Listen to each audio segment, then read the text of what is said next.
Welcome to What's the Point? A weekly discussion of truth, realities, challenges, theological and philosophical views, national policies, and international concerns.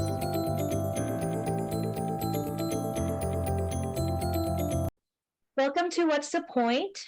Today we're going to be talking about our series. We're going to just continue on with it, and it's Uprooting Covert Sins, and today we're going to talk about hate. So really, let's start with just defining it. What does hate mean? Well, it looks like it is not a sin to many because it's really an extreme dislike for someone or a prejudice on someone, and people think that that's their choice. I mean, it's their choice to like or not like, and so, but it has to be. It's the reason why it's covert, because you have to check what is really inside your heart. God said we have to love our neighbors. We have to love others. So by not loving them, we are actually sinning. More so, if we are hating them, we are disliking them extremely. So it's a fine line there that we have to cross. Obviously, we cannot like everybody, but the Bible says we should even love the unlovable. And so there are people that we, or groups of people that we have stereotyped either to hate or unconsciously or consciously, or there are just people that what they have done to us is hurtful, and therefore we just hate them for that. And it's in our hearts. We have not forgiven that they've done, yeah. Yeah. Well, What do you think, Josh? so going along those lines as well, definition of hate. A lot of times, like Dad said, it's hard because we're able to love, but we're also able to hate. So we're trying to figure out, as far as, I guess when somebody does us wrong, or when we, feel a certain way about somebody because of maybe reputation that they have or things that they've done, or maybe just things that we've heard about them. It's definition of hate is something, it's a very strong dislike, maybe more than that, essentially, and just allowing ourselves to be I guess filled with rage or filled with just unforgiveness, I think is the root of hating, or the root of a lot of different things. But I think when it comes to hate, it's covert because you may not know that you actually hate this person, or whatever you feel towards them, if you don't ask yourself inwardly all the time what how you actually feel. So Yeah, because I was gonna say, can you guys mentioned, loving your neighbor because that's what God commanded us. What is the difference? Can you dislike someone but not hate them? Or can you even love someone but not like them? You know what I'm saying? Yeah. What about people that have hurt you? You can say it's kind of hard to say, I don't want people to think that it's just so easy to do all these things, but there's some people that you just don't want to be around. You don't want to hang out with them. You may not hate them, but so can we kind of discuss the different feelings or emotions you have towards people? Yeah. I think the line is what Joe said, strong dislike. Mine was, I used the word extreme dislike for someone. So I think it's the intensity of your dislike. There are people we like and there are people we don't like. That's natural. There are people we like their manners, we like their traits. There are people we do not like, and so there are people we like to go with, and there are people we don't like to go with. That I don't think that is sinful. I don't even think that's prejudicial. That's we just don't want to be associated with their groups or their. So we dislike their ways, especially if it is not biblical. So we're not, I think, commanded to like everyone. Now, loving is different. Loving is I think the word used in most cases in the Bible is agape, meaning loving is accepting them for who they are, and we are willing to forgive them and understand them, but not necessarily like them. You can love somebody in your state of mind, but not really like them, like to be with. In other words, you're not what's the right word for the English word for that? You're not fond of them. You're not, you don't want to be with them, but you love them for who they are. Sometimes you even pity them for their state, but you just don't like them. I don't think that's hate. Hate is really So can an example of that be like, you don't like to be around like drug addicts, for example, right? Because that's not a Yeah. good place to be. That's not the kind of influence you want to be around, but you still love them to where you pity them or you understand and you would like them to, you would want them to, hear the good news and be Christians and like yeah, that and doesn't even pray for necessarily them. mean, yeah. And even pray for them that one day they will find the Lord. Now, there are even people that in the office, example, that are just not lovable. They have a very strange behavior in the office, and you don't want to be with them, but you love them. You pray for them that one day God will change them. So you see, love is not a feeling; it is an act of will to still do good or desire good for somebody, even if he does bad to you or he is not really a good person. So love is voluntarily seeking in your mind for the good of that person, even if you don't like him. So you can love somebody without liking that somebody. I think for me, like understanding the aspect of like hate is really important. So in addition, like not, and I want to see what y'all think. I don't think all hate is a sin because God hates, like, well, what I'm trying to say is that, like, I think there's a godly hate because the aspect there, what I'm trying to say is that, like, you don't hate a person, hate the sin that they're in. Yeah. So, like, in order for you to, like, see past that, you got to differentiate the person and then the sin. You can hate the sin all you want. Don't hate the person. You can love the person. So, therefore, it's like you can do both essentially, where it's like, I guess you're allowing yourself to be like, okay, like, I don't like the sin that they're in. I hate that about them because they're living that sin, but I'm called to love them. So in that essence, it's not you're not sinning because you're not harboring hate to the person. You're harboring hate to the sin, which actually drives you closer to God because then you're able to be like, okay, I understand that. And because I don't like this sin, I don't have an appetite for this sin, I'm not going to do it. So that's the beauty of it, where it's like you can actually, I don't know if y'all agree with this, but I think you can actually hate without sinning by hating the sin in the person. Yeah, I think the hate that is sinful is the one mostly caused by hurts on us. So it really graduates into like unforgiveness, into some form of how do you call that? Almost, and when you see that person, something really happens in their Like if you see someone, it's like your blood starts to boil and you start your blood Resentment. starts to resentment, resentment, and you don't even believe this guy anymore, and then that's where hate comes from. And another kind of hate that sometimes is unconscious is prejudice. The root cause for that is hate, actually. Like some people just hate the Chinese because they were the ones who did the COVID thing, according to them. And so all of a sudden, without them knowing, everyone is hating the Chinese. Discrimination. There is this not hate, but prejudice. Example for some like colored people, right? And as if the colored people were like second class. There is hate somewhere there.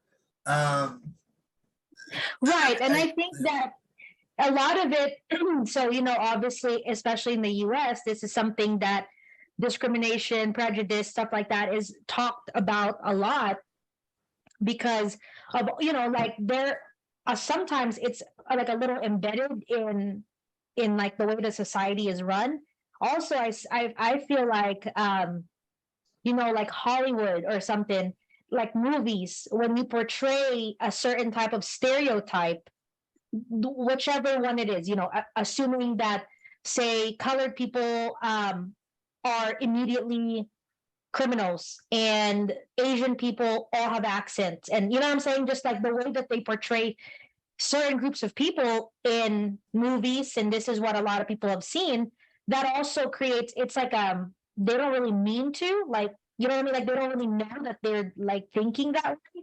It's just because it's either something they grew up with, it was something that was okay during their time. Like a lot of the older generation have a harder time, like in the US, the civil rights movement and all that happened in the 60s. And so a lot of the people that are older, I don't necessarily, they might not specifically say, yes, I have prejudice against certain people, but I think it's just something that is like ingrained in them and it's hard to break. So maybe sometimes they don't even know that they're sinning because they don't really think about like like it's something that they're used to, like and during their time. Oh, when I was young, that was normal. But you know what I'm saying? Like it's a little towards a certain group of people. yeah, like in the Philippines, even if you think there is no discrimination, there is. And that's the reason why our Muslim friends and brothers in the Philippines feel discriminated unconsciously. Without meaning it to be example the media. If somebody, example, you're familiar with Quiapo, right? In Manila, Kerry, George Quiapo. Yeah. And so when somebody is killed in that area, they say that the killer is a Muslim, age 39, living in Quiapo. Why do you need to say a Muslim? Who killed? Why when the Christian kills, you don't say the criminal is the murderer is a Christian, age 40. So Then these they have little this things, automatic, and then it creates this thing in people's mind that this group Muslims, of people, this group of people just kill. But why do you include like the religion that they've chosen, right? That's got nothing to do. I mean, there's so many Muslims that are not even, yeah. that Well, it's not even even globally, because of the terrorism, global terrorism done by the jihadis, the Al Qaeda's and the like.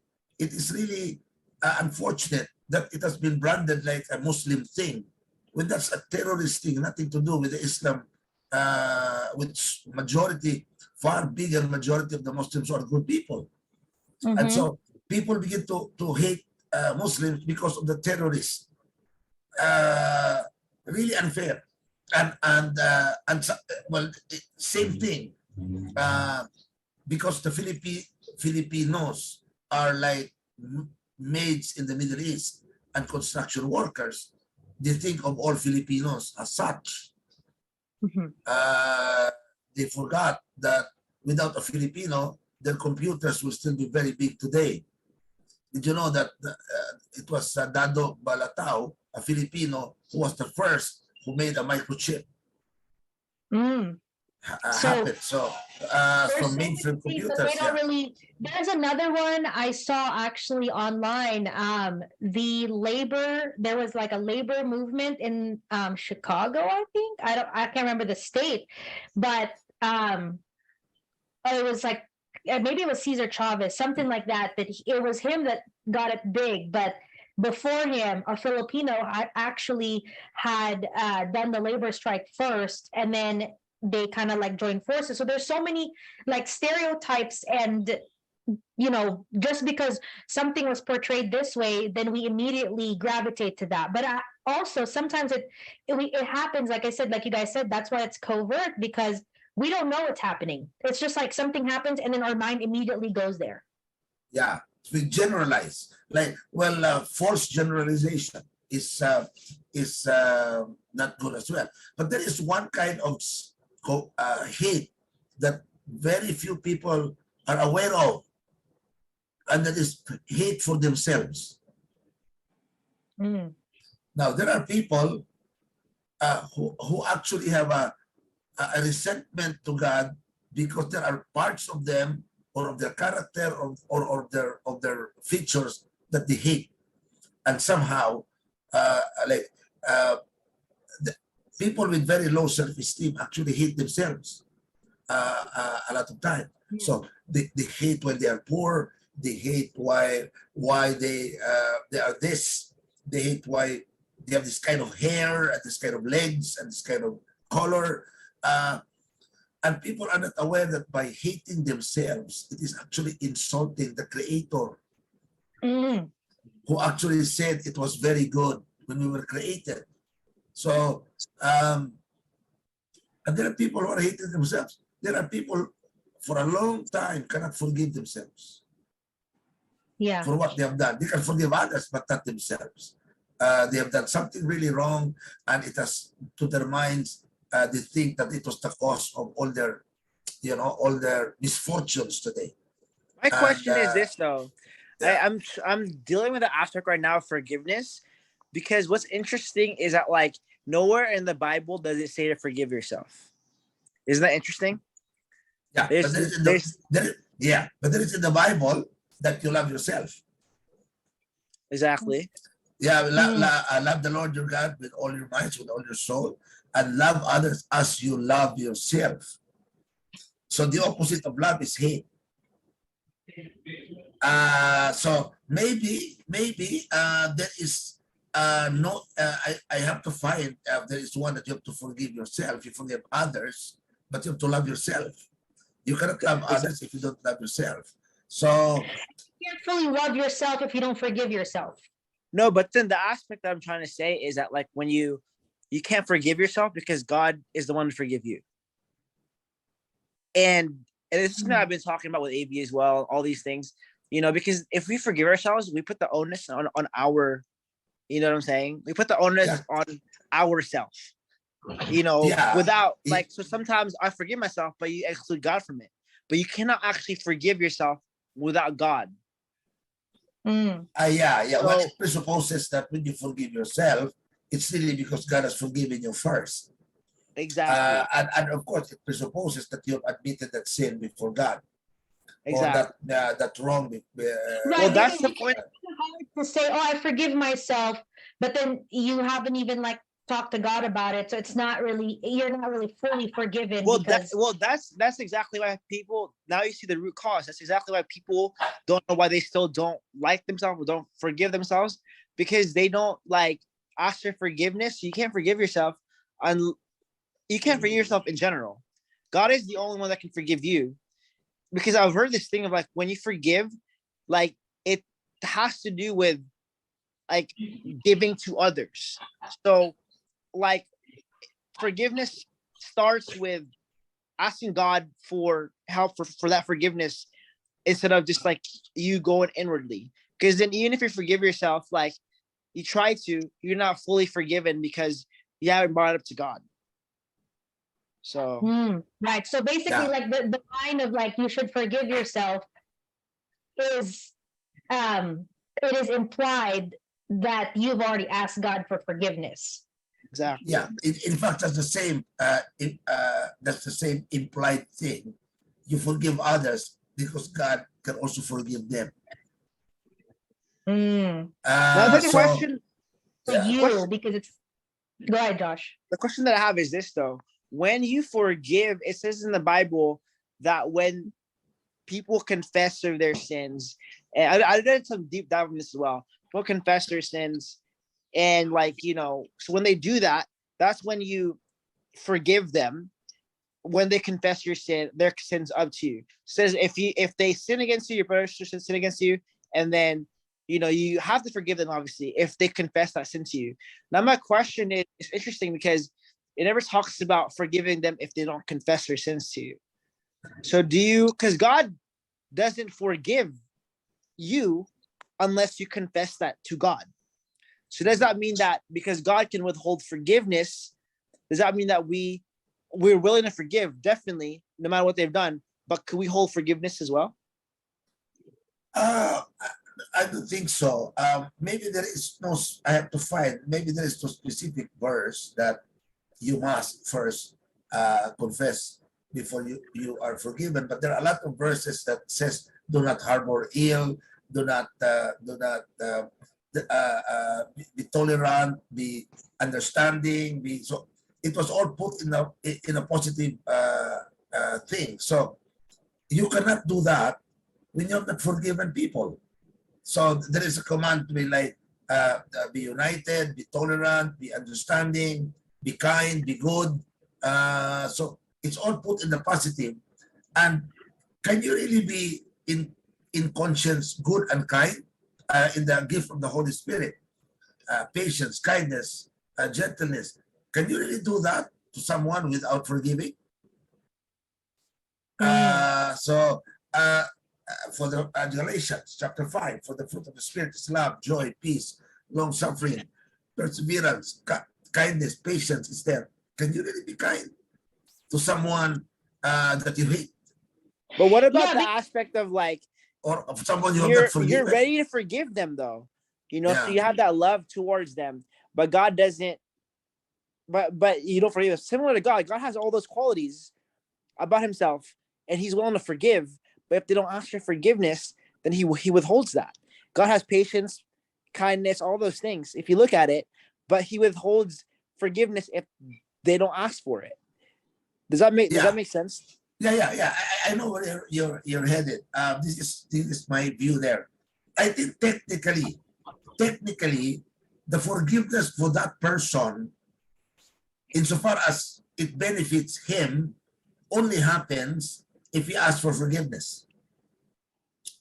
But harboring ill or grudge or hate against people is creating more damage on you than on that person who did offense to you. So harboring hate and unforgiveness is actually destroying our psyche and our interpersonal relationships. So we forgive, we decide to be kind, even if it does not benefit him, because it benefits us as well.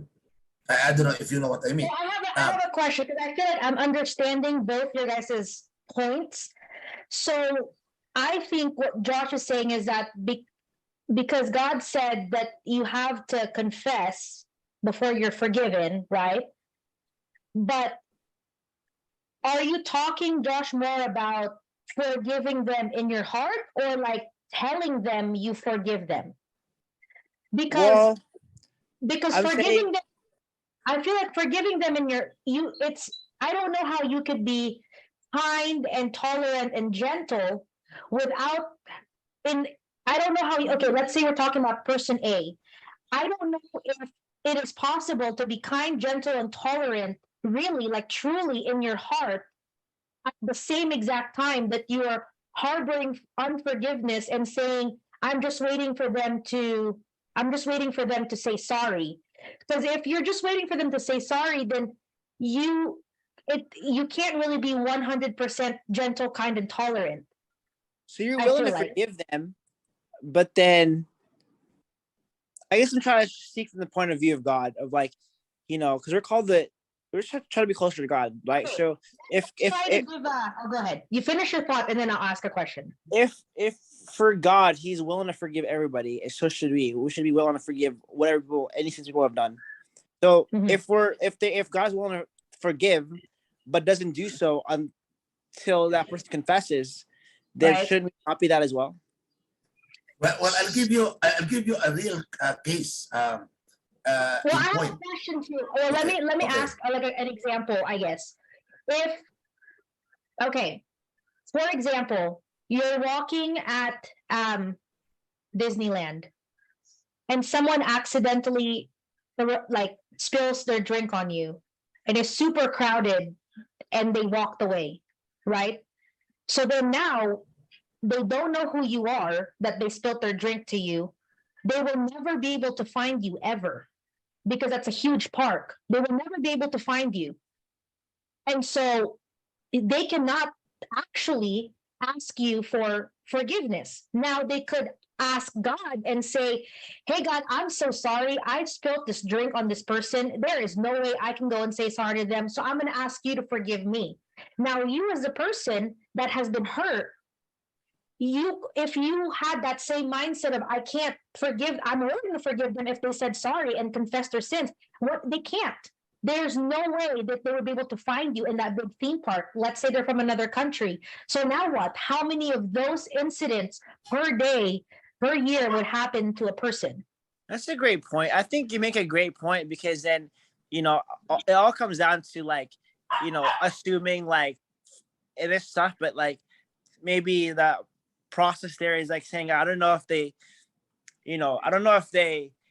ask for forgiveness to you or not, because maybe they physically can't to me, but then like I'm just gonna choose to forgive them, like trusting that hopefully they ask for forgiveness to you. Right, but then in the same way, that's the same concept with a family member. Let's say, because that's a stranger, right? So they're never going to see them. But then a family member who you hold unforgiveness to as well, they may never say. I understand. I feel like I kind of see what you're saying. Like, what if they don't ever say sorry to you, and they have the ability to? Like, they are still in your family. I'll give you two other instances, real instances, not hypothetical. Mark and I were sitting in a Starbucks in BF, and one kid, foreigners, I will not mention the nationality, otherwise we will create prejudice.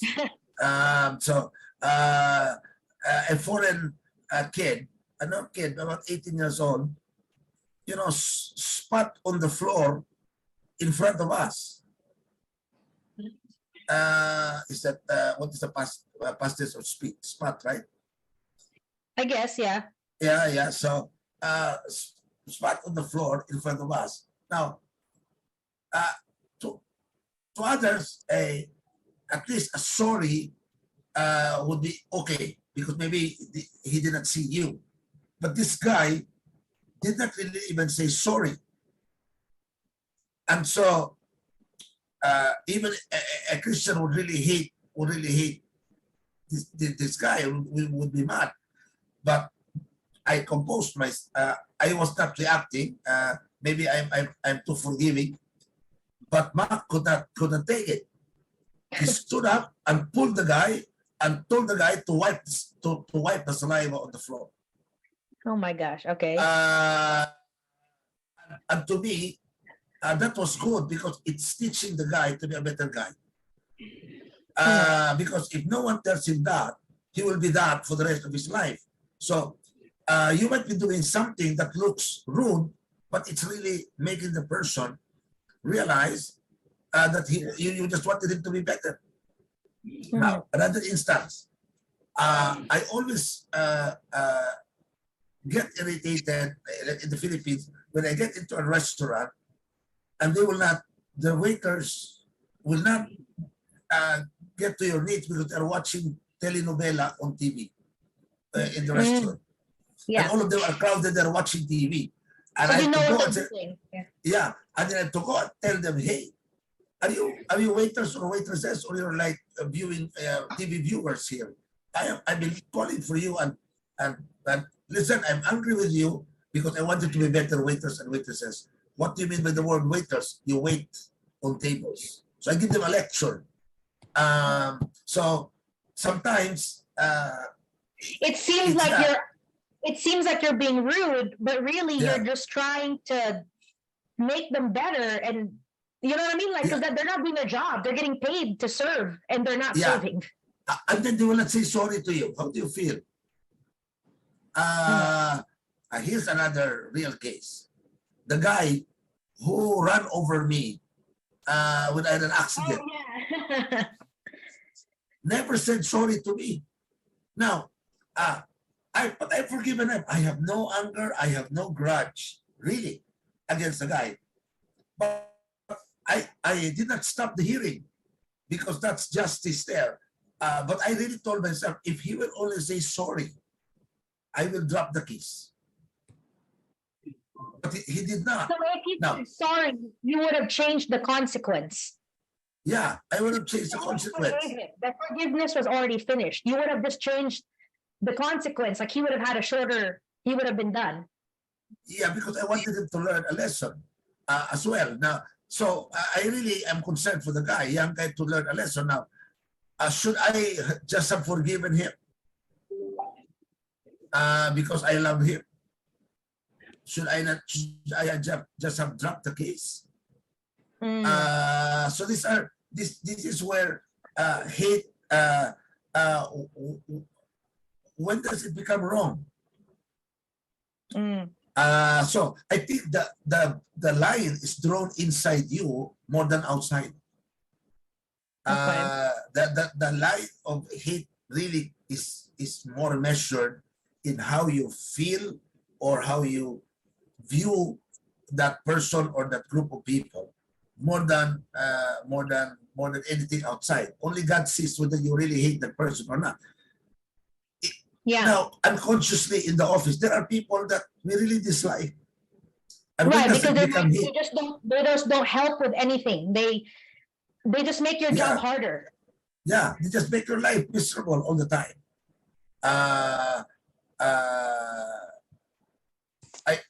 Well, like we have competitors, example, who tell false stories about us, and Vixen was very mad that he wanted to punch the guy, and I said, don't do that. I said, go there in a meeting and punch the guy. I said, don't do that because it will just make our situation worse. Yeah, so, then they will correct. Yeah, so but I think that's the difference when you have the Lord in your heart, because you can easily be tolerant, you can easily understand, you can rationalize and say, well, maybe this person is really having a hard time. Maybe this guy is really, I think one way to really understand a person and hate them less is to understand that they could be going through some form of whatever problems that they cannot handle. I don't think in my mind that there is a person who really wants to be hated upon. If not because he is going through some form of emotional or relational issues in life. Do you think one wants to be hated by people? I don't think so. Right, but sometimes it's also like circumstances that happen, and they think that this is the best way for them to handle it, and that's why that's why people end up hating them. So Josh, do you have something to add kind of in that aspect, or if not, I'll go to like how we resolve it. That's good. Yeah. I just wanted to make sure your questions were answered. That's a really good like segment actually, like what we just did, because that's like a deep question that I'm sure some people have really thought about. That's actually good. I like that. So I guess really I just want to go with like, why is it important to acknowledge and discuss how hate affects us? And then how do we fix that? So like, why should we talk about it, and how do we fix this problem? For me, hate has to be dealt with because it will affect the way we relate with others, the way even that we relate with the world as a whole. I think hate can, as I've said, create unconscious prejudice personally for people or groups of people. And so if we don't check it, it becomes part of our normal thinking. And now we don't realize for others to now notice us. Why is this guy discriminating? Why is this guy? We are not even conscious that we have that, but it was coming from some hate in the past that we have not dealt with. Plus, of course, the Lord said we have to love our neighbors as we love ourselves. So I don't think there is room for hate with a call to love. Okay, what do you think, Josh? So, I think, what that is saying is loud, but I'm going to go back to the point that I was making before, where it's like the idea of like, we're called to love, definitely, but it's like having that like godly hate towards the sin that they're in, because if we're able to differentiate those things, like it becomes easier to like see past that, because when you tie hating the sin and then it takes away like that hate for that individual, that's really hard to take away. So then if you're Mm. able to say, okay, because everybody's sinful, I can relate with that. I just have to like differentiate the two of God. That's still God's creation, so I can never hate that part of it. But they have a fallen nature too. That part, in their sin, that I can hate because I want them to be better. Same thing with myself. So it's like, it differentiate it. Don't take it too personal where you really hate the person, but like just hate the sin that they're in. And therefore, it makes you actually pray for them, for God to deliver them. You know what I mean? Yeah. Out of that. Yeah. Differentiating the sinner from the sin is really the key to removing hate.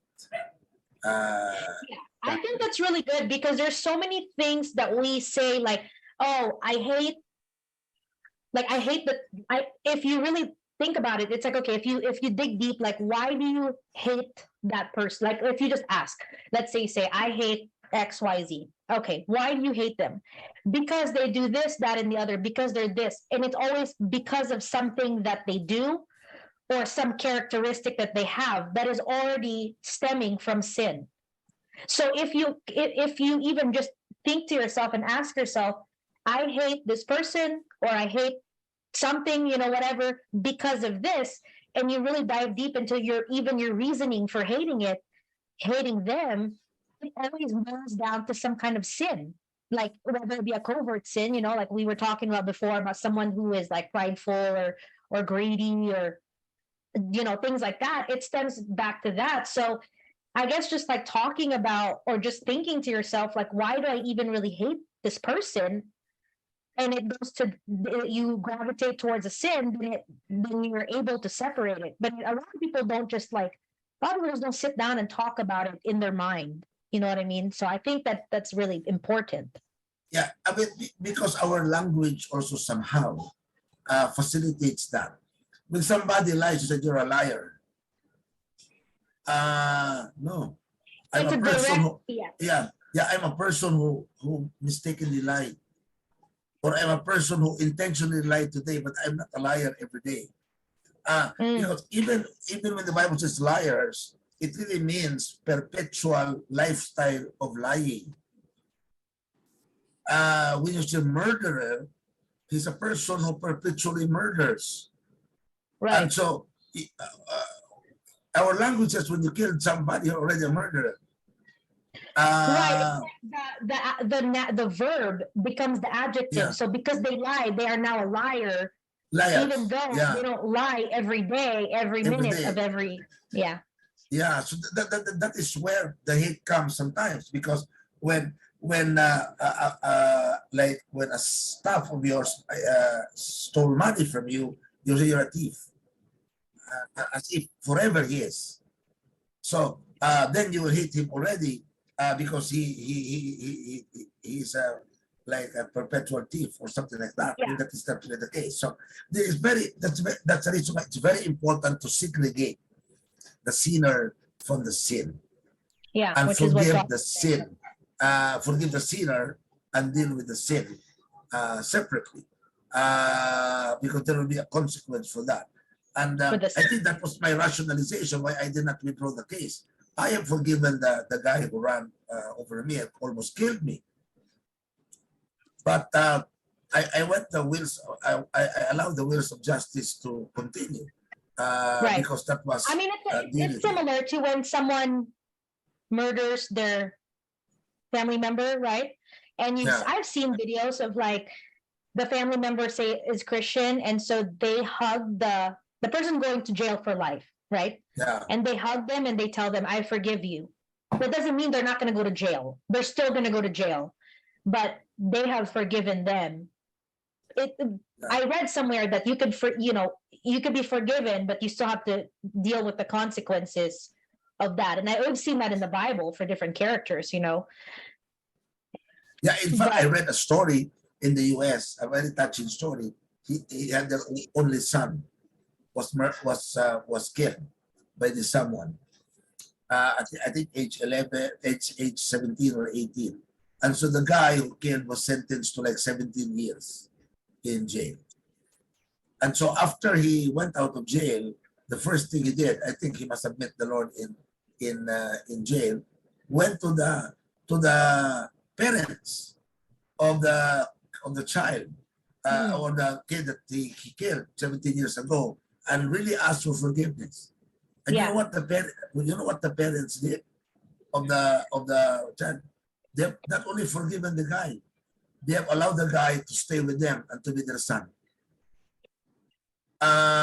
In exchange, because he said their son, well, they cannot do anything anymore with the son because it's dead. So, and because they realized that this guy also had really no parental support, they yeah. adopted him as son. Oh my gosh. So how is that? So That's crazy. And yeah, I was just thinking, why are people using hate as well? I really hate this. I hate this. I hate this. That there are people who use that language of it. yeah, like I hate that. I Yeah, hate doing this. yeah, I hate doing that. yeah. I hate doing this. I hate the weather. I hate the uh, and I think my what's the point is that we also stop using things because it will unnecessarily create a mental process of hating everything you see and being critical of someone. Part of hate, by the way, is actually being critical of others because you think that you're a better person than them. Mm. So you're trying to put standards in your mind, so you hate them. Are those standards really valid? Right. And it's not Yeah. even, God doesn't even have those kind of standards. What do you think, Josh? What's the point for you? And I'll go ahead and close this in prayer. I think what's the point for me is understanding that, like, God forgives, first of all, anything that we ask for forgiveness for, in 1 John 1:9 it says that he forgives all unrighteousness, right? Which is all sin. And so there's hope for everybody, that's listening today.